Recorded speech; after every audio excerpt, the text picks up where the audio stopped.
कहानी की शुरुआत होती है एक रात से, जहाँ पर एक ट्रक एक पार्सल लेके कहीं जा रहा है, लेकिन कुछ देर के बाद कुछ लुटेरे उस ट्रक को रोक देते हैं। उनका प्लान बिल्कुल साफ था कि उन्हें इस ट्रक को लूटना है। वो ड्राइवर को ट्रक से बाहर निकालते हैं। लुटेरे का लीडर अपने दोनों साथियों को कहता है कि जाओ देखो पीछे जो भी है उसे लेके हमें यहाँ से बाहर निकलना है। वो दोनों ट्रक का दरवाजा तोड़ के अंदर जाते हैं और अंदर उन्हें एक पुतला दिखता है। उन्हें समझ में नहीं आ रहा है कि एक मामूली सा पुतला इतने बड़े ट्रक में कर क्या रहा है। और यहाँ से शुरू होता है इस कहानी का एक खौफनाक सफर, क्योंकि जिसे वो लोग एक मामूली सा पुतला समझ रहे थे वो एक पुतला नहीं बल्कि मौत का खिलौना था। कुछ देर के बाद ट्रक का दरवाजा बंद हो जाता है। दोनों लुटेरे के अंदर से चिल्लाने की आवाज आ रही है। उस गैंग का लीडर और ड्राइवर दोनों डर रहे हैं कि अंदर आखिरकार हो क्या रहा है। थोड़ी देर के बाद दरवाजा खुलता है। दोनों लुटेरे मर चुके हैं और लीडर को दिखता है वहाँ पर सिर्फ एक पुतला। और कुछ देर के बाद पुतला बाहर भी आ जाता है और वो पहले लीडर को मारता है। ड्राइवर ये सब देख लेता है। वो उस पुतले से बच के भागने की कोशिश करता है, लेकिन उसी वक्त उसका एक्सीडेंट हो जाता है और वो मर जाता है। और उसका एक्सीडेंट और किसी ने नहीं बल्कि इस कहानी की लीड कैरेक्टर फ्रैंकी ने किया था। उस ड्राइवर को मरता हुआ देख के फ्रैंकी बहुत डर जाती है, लेकिन फ्रैंकी को भी ये एहसास हो जाता है कि उसके पीछे कोई है। वो अपने मिरर में देखती है तो उसे एक पुतला दिखता है। उसे कुछ समझ में नहीं आता कि वो क्या करे। वो पुलिस को बुला देती है। पुलिस वहां पर आती है। पुलिस समझ जाती है कि फ्रैंकी की कोई गलती नहीं थी।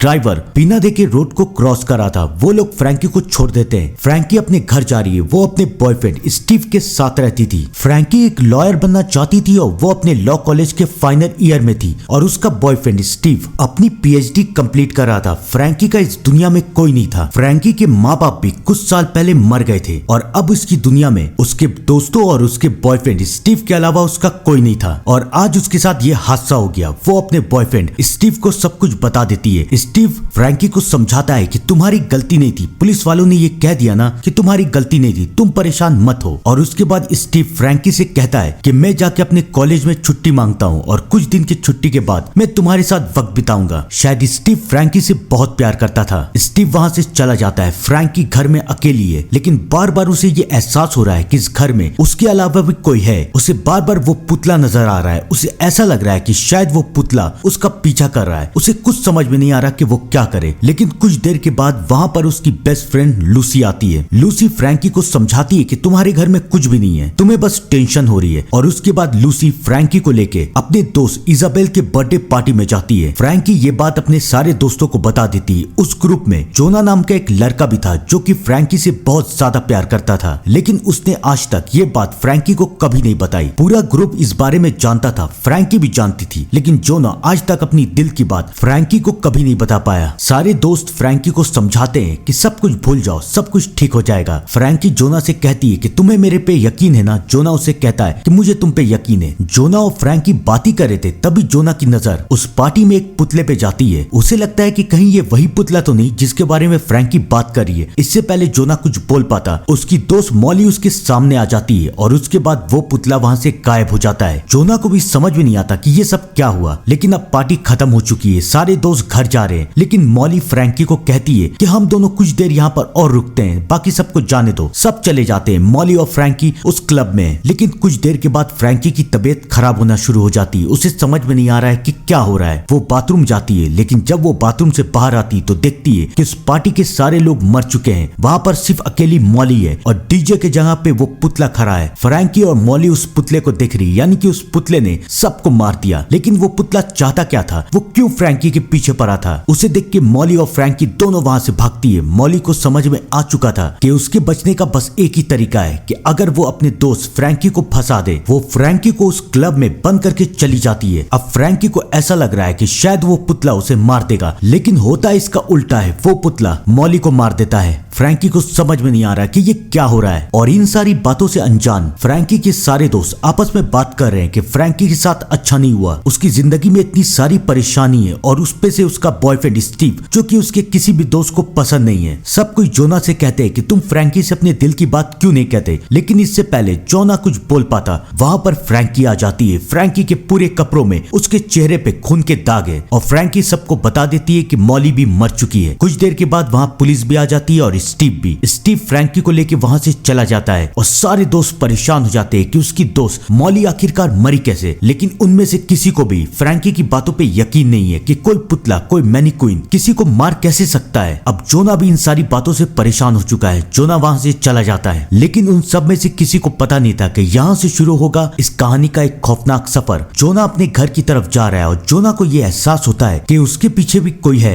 जोना दिखता है उसी पुतले, उसी मैनीक्वीन को। जोना भी डर जाता है। तभी जोना के पास एक कुत्ता आके भौंकता है। जोना की नजर उस मैनीक्वीन से हट जाती है और उसके बाद वो पुतला वहां से गायब हो जाता है। जोना को समझ में नहीं आता कि ये सब आखिर क्या हुआ। वो कौन पुतला था जो कि उसका पीछा कर रहा था। अब ये पुतला जोना के साथ साथ फ्रैंकी को भी दिख रहा था। फ्रैंकी को कुछ समझ में नहीं आ रहा था कि वो क्या करे। फ्रैंकी स्टीव को समझाने की कोशिश कर रही है, लेकिन स्टीव को उसकी बातों पे यकीन नहीं हो रहा है। लेकिन फ्रैंकी को पता नहीं था कि जोना को उसकी बातों पे यकीन हो चुका है। अगली सुबह जोना फ्रैंकी के घर आता है। स्टीव भी जोना को देख रहा है और स्टीव को भी पता है कि जोना फ्रैंकी को पसंद करता है। स्टीव को ऐसा लग रहा है कि शायद जोना और फ्रैंकी का अफेयर चल रहा है। वो भी बहुत नाराज है, लेकिन उसे पता ही नहीं था कि जोना इस घर पे क्यों आया है। वो फ्रैंकी को एक वीडियो दिखाता है कि कुछ साल पहले एक औरत ने एक वीडियो डाला था कि एक पुतला उस औरत का पीछा कर रहा है और उस पुतले ने उसकी फैमिली को भी मार दिया है। फ्रैंकी और जोना समझ जाते हैं कि उन लोगों के साथ ये अजीब गरीब हादसा नहीं हो रहा है, बल्कि ये हादसा पहले भी हो चुका है। अब वो अपने सारे दोस्तों को वहां बुलाते हैं। किसी को भी फ्रैंकी और जोना की बातों पे यकीन नहीं है। लेकिन उसके बाद फ्रैंकी और जोना को फिर से वो पुतला दिखता है। वो अपने दोस्तों को कहते हैं। सारे दोस्त भी उस पुतले को देख लेते हैं, लेकिन सबको ऐसा लग रहा है कि शायद फ्रैंकी और जोना उन सब के साथ मजाक कर रहे हैं। उनमें से लुइस नाम का एक लड़का है जो कि उस पुतले से अपनी नजर हटा लेता है और उसके बाद वो पुतला कभी यहाँ तो कभी वहाँ हर जगह घूमता रहता है। सारे दोस्त डर जाते हैं और वो पुतला घर के अंदर भी आ जाता है। इससे पहले वहाँ पर कुछ हो पाता, वहाँ पर स्टीव आ जाता है। स्टीव एक बार फिर से जोना और फ्रैंकी को करीब देखता है और उसे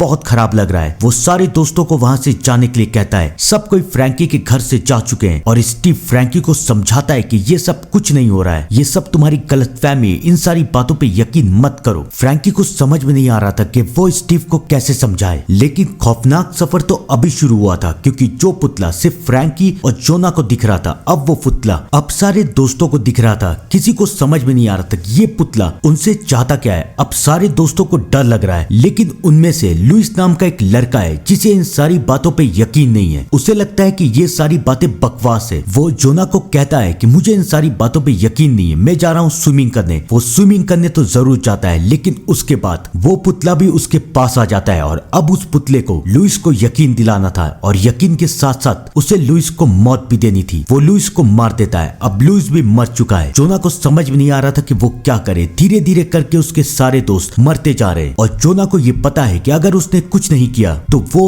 और बाकी सब भी मर जाएंगे। वो उस औरत की वीडियो पे कमेंट करता है कि ये सब मेरे और मेरे दोस्तों के साथ भी हो रहा है, अगर कोई हमारी हेल्प कर सकता है तो प्लीज बताओ। अगली सुबह जब जोना की आंख खुलती है तो वो ये देखता है कि उसके कमेंट का रिप्लाई किसी ने किया है और उसने एक फोन नंबर दिया है और कहा है कि मैं तुम्हारी हेल्प कर सकता हूँ। जोना उस नंबर पे कॉल करता है और उस नंबर पे विक्टर नाम का एक आदमी कॉल उठाता है। वो जोना से कहता है कि मैं तुम्हारी मदद कर सकता हूँ और जोना सब कुछ समझ जाता है। वो अपने सारे दोस्तों को कॉल करता है और कहता है कि हम सबको फ्रैंकी के घर मिलना पड़ेगा, वरना हम सब मारे जाएंगे। कोई भी फ्रैंकी और जोना की बातों पे यकीन नहीं कर रहा और यहाँ पर दो दोस्तों की मौत और होगी। हमें दिखाया जाता है कि इजाबेल नाम की एक लड़की की मौत होती है और उसके बाद वो पुतला मेडिसन नाम की एक लड़की को भी मार देता है। अब उनके 4 दोस्त मर चुके थे और बाकी थे बस 4 दोस्त, फ्रैंकी, जोना, ड्रेक और लूसी। वो चारों ये समझ जाते हैं कि अगर वो साथ नहीं रहेंगे तो वो मर जाएंगे। सब कोई जोना से पूछते हैं कि उस नंबर पे कौन आदमी था और उसने तुमसे क्या कहा। जोना सबको बताता है कि ये जो पुतला है वो कोई मामूली पुतला नहीं, बल्कि ये शैतान का पुतला है और इस पुतले में एक श्राप है। इसे जो भी दिखता है ये पुतला उसे मार देता है और ये पुतला तुम्हारे पीछे हर जगह जाएगा। लेकिन सवाल ये कि इसने सबसे पहले फ्रैंकी को क्यों नहीं मारा, क्योंकि फ्रैंकी ने सबसे पहले इसे देखा था। इसका भी जवाब ये है कि ये पुतला चाहता है कि इस पुतले को ज्यादा से ज्यादा लोग देखे। फ्रैंकी वो जरिया थी, वो पुतला फ्रैंकी के साथ था और फ्रैंकी जहाँ जहाँ जाती जाती थी ये पुतला उसके पीछे पीछे वहां जाता था और धीरे धीरे फ्रैंकी के सारे दोस्तों ने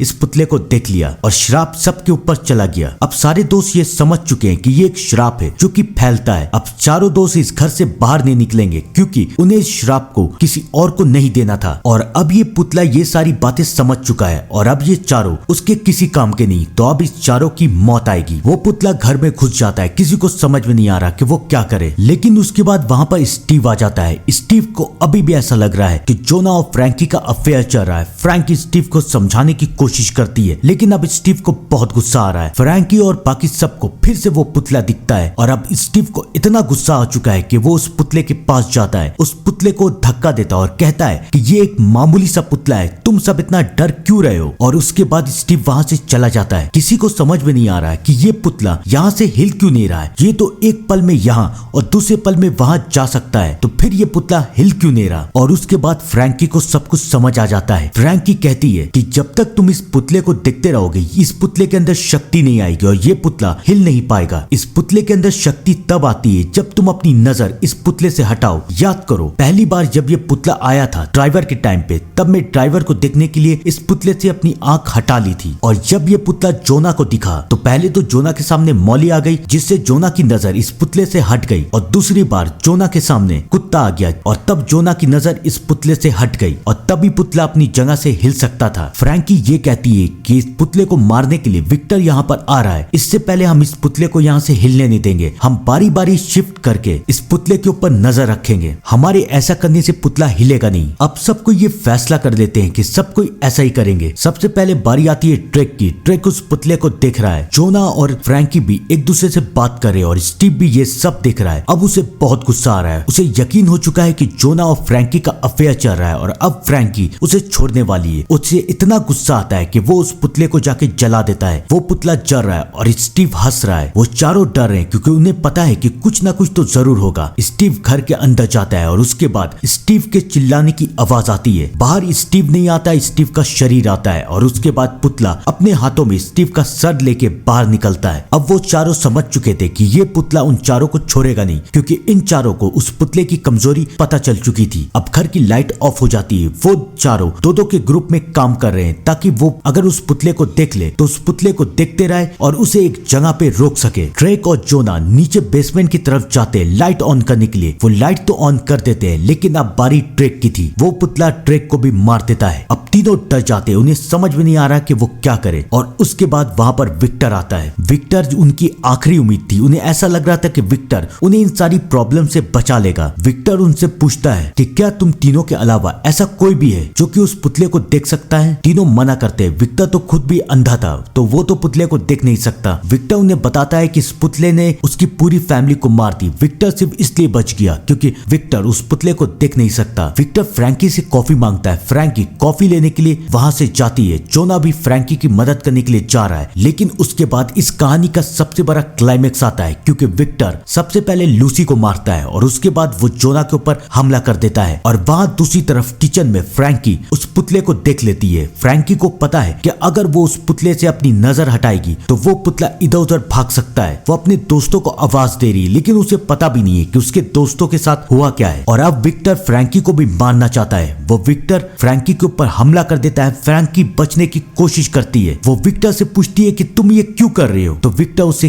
कहता है कि श्राप को खत्म करने का एक ही तरीका है। तुम एक आखिरी इंसान हो जिसने उस पुतले को देखा है। अगर मैं तुम्हें मार दूं तो वो पुतला कमजोर हो जाएगा और यहीं के यहीं मर जाएगा। अब दुनिया को बचाने के लिए तुम्हें मरना पड़ेगा। लेकिन फ्रैंकी का मरने का कोई इरादा नहीं था। अब वो उस घर में जहाँ पर वो पुतला और विक्टर दोनों फ्रैंकी को मारना चाहता है लेकिन इसी वक्त जोना को होश आ जाता है और जोना विक्टर को मार देता है। अब फ्रैंकी जोना को लेके घर से बाहर जा रही है। जोना बेहोश हो चुका है और अब फ्रैंकी ये समझ चुकी है कि वो ज्यादा दूर तक भाग नहीं पाएगी। वो घर के अंदर जाती है और यहाँ पर फ्रैंकी की किस्मत काम करती है। उसकी किस्मत ने उसे बचा लिया था। वो देखती है कि वो पुतला शांति से उसके कमरे में खड़ा हुआ है। उसे समझ में नहीं आता कि ये इतनी शांति से यहाँ क्यों खड़ा हुआ है। और तब वो ये देखती है कि वो पुतला गलती से शीशे के सामने आ गया था और उस पुतले ने अपने आप को देख लिया। और अब जब तक शीशा नहीं टूटता तब तक वो पुतला अपनी जगह से हिल नहीं सकता। अब उस पुतले का श्राप उस पुतले को ही लग गया। अब फ्रैंकी समझ चुकी थी कि इस पुतले को कैसे खत्म किया जाए। सुबह होती है। जोना भी अब ठीक हो चुका है और अब फ्रैंकी जोना से प्यार करती है। वो दोनों एक साथ है। लेकिन उस पुतले का आखिर हुआ क्या? हमें दिखाया जाता है कि फ्रैंकी ने उस पुतले को एक शीशे से बंद ताबूत में भेज दिया है ताकि वो पुतला उस शीशे को यानी कि अपने